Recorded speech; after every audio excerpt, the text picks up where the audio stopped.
আল্লাহ পাক তৌফিক দান করুন।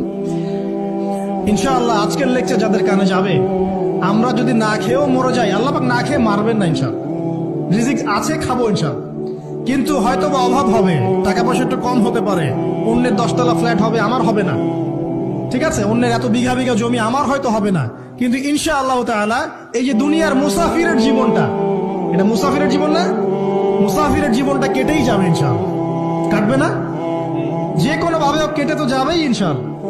এই যে পরকালের জীবনটা একটা চেতনার শক্তি, জানেন, দুনিয়াতে যত বাধা বিপত্তি আসুক, গাল মন্দ খান, গিবত তহমত খান, কষ্ট হোক, নির্যাতন হোক, একটা বিষয় মনের মধ্যে শান্তি দেয়। কি শান্তি?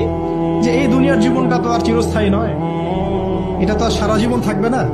ইনশাআল্লাহ এই অবস্থা আস্তে আস্তে পরিবর্তন হয়ে যাবে। ফাইন্না মাআল উসরি ইউসরা, পরকালে ইনশাআল্লাহ পাবো। দুনিয়াতে না পেলে কি হয়েছে, পরকালে পাবো ইনশাআল্লাহ।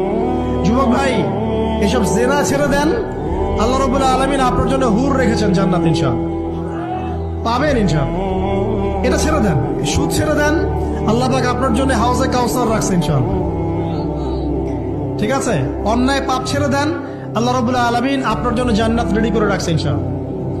এই দুনিয়ার জীবনটা ধোঁকা, একটা ছোট্ট জীবন, পুরা ধোঁকা, কিচ্ছু নাই এর মধ্যে। আমার কথা শোনেন, এই দুনিয়ার জীবনে কিছুই নাই।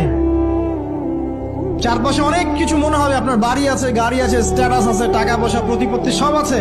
আদতে আপনি একা, আদতে আপনাকে একাই কবরে যাওয়া লাগবে, একাই আল্লাহর সাথে হিসেব নিকাশ দিতে হবে। কেউ নাই সাথে, আমারও সাথে কেউ নাই। কিন্তু আপনি মনে করছেন যে সেলিব্রিটিজম, বড় আমি পলিটিক্যাল নেতা হয়েছি, আমাকে সবাই চেনে, আমি ইকোনমিক সেক্টরে লিড দেই, রাষ্ট্রকে লিড দেই, আমি ধর্মতাত্ত্বিক ক্ষেত্রে লিড দেই, আমাকে দেখলে মানুষ বাহবা দেয়, ইত্যাদি ইত্যাদি।